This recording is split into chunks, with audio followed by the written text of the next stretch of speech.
Where's this going to be posted to? But ladies and gentlemen, what's up, BC? Another episode of the podcast. I have a special guest for you again. First and foremost, we are sponsored by Team BC. If you guys are interested in joining Team BC, go to jointeambc.com and schedule a call with one of the regional leaders. Shout out to Modern Success, my crew. If you guys are interested in finding out more about my coaching and everything that I have to offer, go to my website, briancasella.com, as that is the final thing that's not being censored on all my platforms. All right. So I have a special guest for you.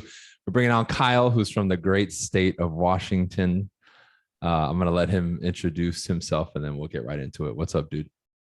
How's it going? Thank you for having me on the show. I really appreciate it. And yeah, I'm just a new realtor out here. I've known Brian since the beginning, I would say end of 2020, started 2021, and been following him since around 2018, 19.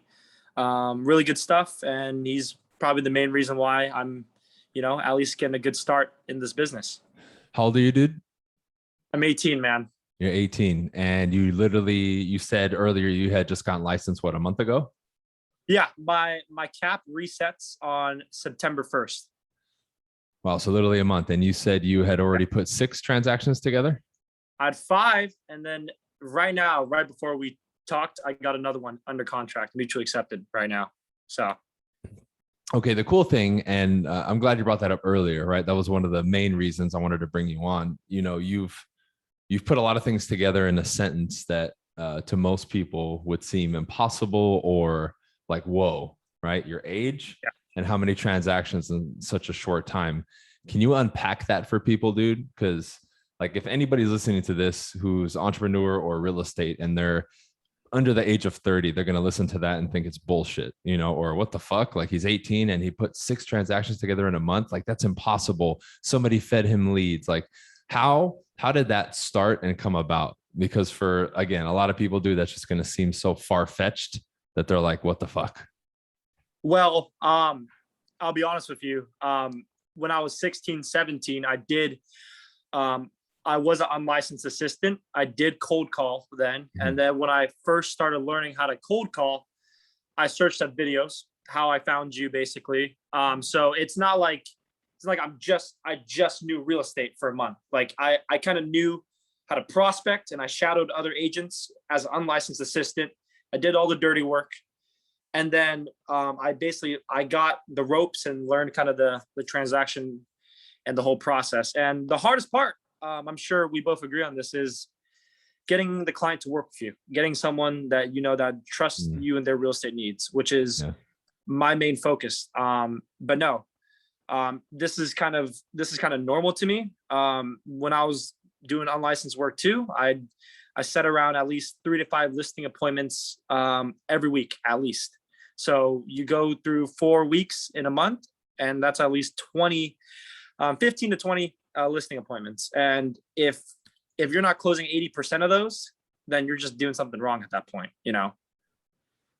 Right. So from what it sounds like is a lot of even the stuff that I've recommended to people, shadowing, and working on your game before you get licensed, you did it. Now, was that your mindset coming in, or did you hear that advice and say, okay, I got to do this?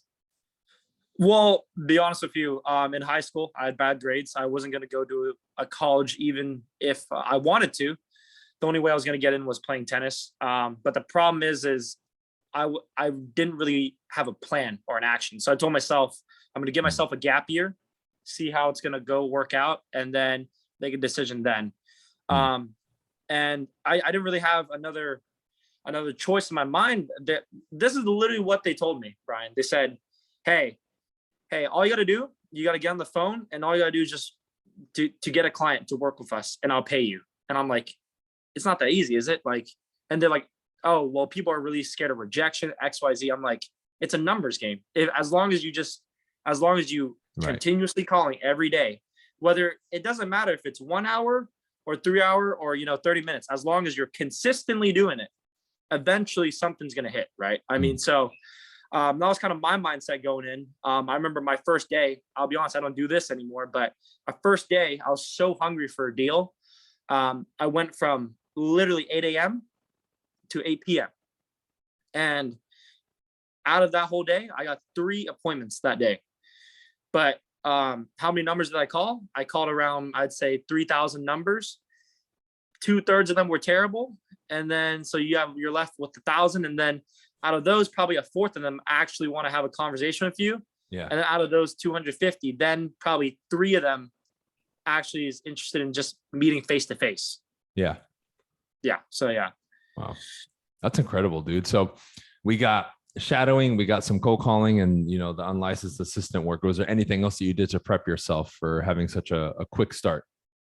What I did before my licensing, I made sure as soon as I passed the test, because you know you have to get fingerprints and all that BS. Mhm.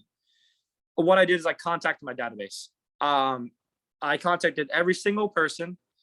And what I did was I just said, hey, I'm a new agent. I'm hungry and I'm ready to work. You know, you just be honest with them. And then if they don't know anyone, at least one of them will know someone. So Hmm. you prepare yourself before you get licensed. So then when you get licensed, you don't have to wait around. I love that. Being proactive, right? Yeah. And, you know, like I've told people on a lot of my stuff that that was one thing that I kind of worked, but I neglected it a little bit, was my database and building it when I was new, because I was just so hungry for a deal. But, you know, what you brought up earlier about calling from 8 a.m. to 8 p.m., most people aren't willing to do that, dude. Grown ass people won't do that, right? Yeah. Oh, well, you know, calling doesn't work, and they'll give you some bullshit. Because I know you've done door knocking, cold calling, and a lot of like the nitty gritty work. Yeah. Right. So I have to ask you, does it work? It does. It does. It works very well. I actually got, you know, surprisingly, my first listing when I was unlicensed, I handed off to an agent. It wasn't even a residential listing. It was a vacant land listing. Nice. And even then it taught me, you know, just meeting face to face, building rapport and all that. But no, cold calling and door knocking, they both work extremely well. It's very simple, but it's hard in the fact that you have to do it a lot, right? So so what I'm doing is I'm focusing on neighborhood right now. I'm focusing on 3 separate neighborhoods around my area. Hmm. For the next 6 months, I'm a door knock, and then on Halloween, I'm gonna go pass out candy, you know, just with my card on it. It's just like, if you want to be known in that neighborhood and they don't have a realtor yet, then you got to make yourself known by, you know, door knocking. And then you hand out a flyer the next 2 weeks, and then another 2 weeks after that, you go knock on the door, and then they're like, oh shoot, I've seen you before. Like, I saw you on this flyer. Yeah. So then you want them, you want your face in their mind whenever they're thinking about real estate. That's it. Love it, man. So kind of a different question now. How has going door to door and like making so many calls, how has it changed you over the last, you know, year or two? To be honest, not really. I don't feel like I've changed a lot. I feel like it was just like I knew what I was getting myself into. I mean, like door knocking, a lot of people, they're a lot nicer, because you know, it's the face to face, you know, they see kind of you're hustling. You know, phone calls, that definitely kind of got me for a big surprise, because I was on my KV cord actually just calling a bit earlier. I imported some leads, and I got at least 3 people in one day just saying how they're going to sue me. They're going to sue my company, this and that. And, you know, it gets scary, but then you realize that, you know, they're human too. They're not going to remember that the next day, you know? Right. So you just got to do it. I mean, it's just, you know, it's just, you just have to do it. You have to do it to understand. And it's scary, but what I did, how I forced myself to do it, I had a little spin wheel generator, and it gave me door knocking, cold calling, you know, sending out mass texts, you know, going to a coffee shop and, you know, making 10 conversations. I had all those on a wheel, and I would spin it. And then I would pick 2 prospecting methods and do them at least every day. So then you're not really, you know, you're not really getting bored, but any lead gen is amazing. You know what I mean? So that's kind of how I look at it. Yeah. And, you know, the reason I asked that, dude, is because like a lot of people, when they start doing that stuff, they notice that they become more social. You know, the confidence goes up and that kind of stuff. And because, you know, at your age, dude, it's almost like pulling teeth, getting somebody to do that stuff, because most people are just fresh out of high school and they're not very social, and like the real world, in quotes, to them is like this crazy thing. So to go from, you know, going to high school to then, hey, go out and door knock and cold call, it's a very like sharp change and drastic change for them. But it seems like for you, your mind was always, it seems like, wired for that. And you're like, oh, it's a numbers game and I'm just going to do it. Like, did you have any previous experience prior to the unlicensed assistant stuff, or were you always just kind of wired this way? No, I didn't have any experience in sales or whatever. I mean, it's for me, I don't know. In my mind, I don't know if in your mind it's the same thing, but I think it's very easy. Like, especially calling. You have a script, like a Mike Ferry script. You read it. Hmm. And then if they say no, cool. Okay. But if they Right. say yes, okay, cool. I mean, you're Right. literally reading a script. You're not even making up anything. You're literally just reading. Like Hmm. for me, I don't know. For me, it seemed like it was just, okay, I just read through the script. If they say no, cool. But if they say yes, Hmm. cool. And then move on. Yeah. Right. That's great, So man. That's awesome. I don't think most people would have that state of mind. I was kind of both, where I thought that on a logical level, but emotionally, I was like, "Fuck, man, I got to make calls," because I had never done it. So going from basketball to now making calls and doing all that to me was scary back then, at least emotionally, right? It was very challenging for me to sit there and be like, "Okay, I'm going to do this," and not make it a big deal in my own head. So I commend you for that, bro. That's awesome. thank you. Thank you. No, Uh, no. Yeah. So, going back to what we were talking about, the six transactions, did you get them all cold calling, door knocking? Are they referrals, like database, or how did they all kind of come up? Database and mainly database and then calling. Yeah. Mainly those two. Love it, dude. And a lot of people will say, well, I'm 18 or 25. My database isn't going to give me any deals. Everybody's too young. And here you go. You put together fucking, six deals, mostly from your database. So it's just a mindset issue for people, huh? Mhm. I think so. I mean, you have to put yourself out there too. Like, I mean, I know a lot of brokerages, they have their office XYZ, but what I usually do, I make myself known at a coffee shop. The workers know me. I can just Mhm. hand out my business cards. I can put my business card on, the thing Mhm. on, the cashier register. And then eventually you just talk to all the regulars, and the regulars that are there, they don't have anything to do during the day either. So they probably have money. So Yep. they don't know if they aren't buying or selling, at least they know someone that is, right? So you really just have to ask. And for me, it was kind of scary asking a lot of the people who like kind of like babysit me or like took me, to Mhm. hang out with my friends. Like it's really scary because you're super young and you always see them as an authority figure, but Yeah. as long as you ask, they're always willing to help no matter what. I Yeah. love that. Another thing I find with younger people typically is it's a little bit more difficult for them to ask for business or be more direct. Was that Yeah. challenging for you just in general or just with those people? Oh yeah. I mean, I like my mom and I. Uh, my mom had a bunch of friends that were always talking about real estate, and it's at first, I'll be honest, I was really like, I didn't even like say, hey, I do real estate, because like they've known you your whole life, and you've always been this little tiny Kyle to them, Yeah. But yeah, I agree. That's truly been probably the hardest thing for me. Yeah, for sure. Yeah, and that's just an evolution, dude. That happens over time. I look at myself now and how I deal with people and life and business, and it's like such a 180 from before. Like Mhm. it's completely different.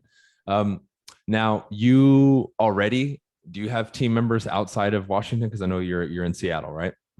I do. So I'm partnered with this group called Key Seekers, which they're currently training one of my buddies from Seattle who's getting licensed in Arizona. So there's a few of them that are either getting licensed or already licensed. But the goal is to kind of teach them the cold calling, the door knocking, how to master it. And that's kind of my value prop, which is the same as yours, but that's kind of the value that I'm offering. And like I said, we can do one-on-one role play, all that, with my team and all. So that's kind of what I offer them. Hmm. Is it big? No, but is it, a start? Yeah, it is. Yeah. So like 3, 4 people. What sparked that? Because most people who start are just looking to get their business off the ground, and here you are already really looking to expand your team and outside of your state. You don't hear that too often. Well, EXP one. The other brokerage I was with, when I first met you, they were only licensed in Washington. So, Hmm. and I went to Arizona and I met my girlfriend there, and I was like, yeah, I like Arizona's super nice. It's way better. You don't have to wear masks everywhere. And I was like, yeah, I mean, you might as well just move down there anyways. And it's sunny, doesn't rain. So I was like, it's a no brainer for me. Yeah. So that's kind of what I thought about it. And I was like, I don't want to get my license in both places. I just Mm. want to have a Kyle Lee just stay in Washington, and then I just go down to Arizona and just try to expand there. Like there's no harm in that. And the Yeah. only way I was able to do that was through EXP, I realized. And that was kind of the hard, it was kind of a hard way, because I would shit on EXP before I Mhm. joined. I Yeah. shit on it. I was like, it's a pyramid scheme. It's stupid, like I said everything that you could possibly think of, Yeah. So yeah. That's interesting, man. So what's your goal for the year as far as personal production and transactions? My goal, I want that icon trophy. I want to be an icon agent, and then I want 50 close. That's my goal. 50 My goal. close for your first year, dude. That's awesome, man. That's awesome. Everyone's like, I want to do one deal, and here you are saying you want to do 50. That's fucking great. No, it's. Just try for a week. Cold calling. It's just, if you have leads like literally given to you on the Red X, there's no way that you should not be getting at least one listing appointment a week. Impossible. I agree, man. So this is what we're Yeah. gonna do, dude. This is what we're gonna do. I know it'll probably take more than one episode to kind of unpack everything we're going to talk about, but let's wrap this one up like this, because I like to keep these at like 20, 25 minutes. Gotcha. Obviously, a lot of people, they follow you and me that are younger entrepreneurs, right? And you're coming out of the gate so fast. So maybe some parting words of advice for people in that category starting out, right? Or maybe can't get momentum yet, and they see you here and listen to you doing so well, and they're like, what the fuck is going on? I'm not getting any results, right? Yeah. Here's my words, I would say. You can't ever plan your whole day. Plan your morning, stick to it, stick to your morning. If you achieve what you did in the morning, you can pat yourself and do whatever the heck you want for the rest of the day. Give yourself 5-6 hours in the morning from like 7 to 1 p.m. and just focus on your business. It doesn't even have to be the whole day.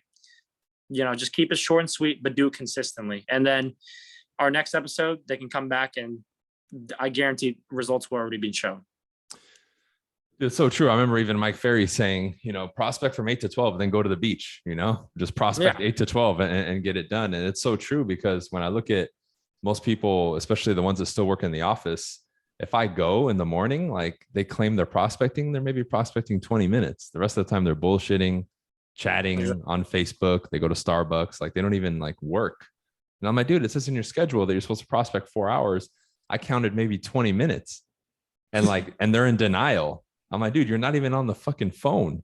So why lie to yourself and then go home and complain that you're not getting business? So it really is just that focused effort, because I did it systematically like a robot every day. Yeah. The alarm hits. Hey, it's 8. Fucking make the calls. Take the 5-minute break. Make the calls. 5-minute break to make the. Yeah. And that was it. Same thing with door knocking. Door knocking, I would even take a break. I do the 3 or 4 hours straight. Right. Yeah. But then I'm coming back with lists of leads and, phone numbers and all these contacts. I'm like, how are you doing it? I'm like, bro, I'm just working. That's it. Yeah. If it's just hours in, hours out, that's kind of how I view it. It's pretty simple. In my opinion, it's just, you just have to do it consistently. And that's kind of what I have to say about it. If this is kind of what I tell myself too, the Kyle 6 months down the road will thank you for today. Yeah. So whatever you're doing is not for now. It's probably for 3, 4, 6, 5, 6 months down the road. So like I said, I've kind of been in it since 16 and a half years old. And just because I'm licensed my first month doesn't mean anything. I've built a system for a while now, and now I'm finally getting the benefits. When I first knew about you, I wasn't doing shit. Yeah. Right. Yeah. So makes sense, bro. Yeah. So we'll wrap up like this, dude. Anybody wants to follow you or hit you up, where should they go? They should go KyleLee.re on Instagram, and that's probably the only place kind of where we're at. If you want to attend our event, we're hosting an event on top of one of the tallest buildings in Seattle on November 3rd. It's a realtor, meet and greet. So yeah, just want to hear everyone's thoughts and see how we can help them in the business. Kind of it. Love it, man. All right. We'll do episode 2 soon. Thanks for jumping on, dude. Obviously Kyle's with EXP, so he's part of the EXP fam. And if you guys want to check anything out, I put everything in the description below. I'll also tag his Instagram and my website and everything else. All right. That's it for this episode. We'll see you on the next one. Peace.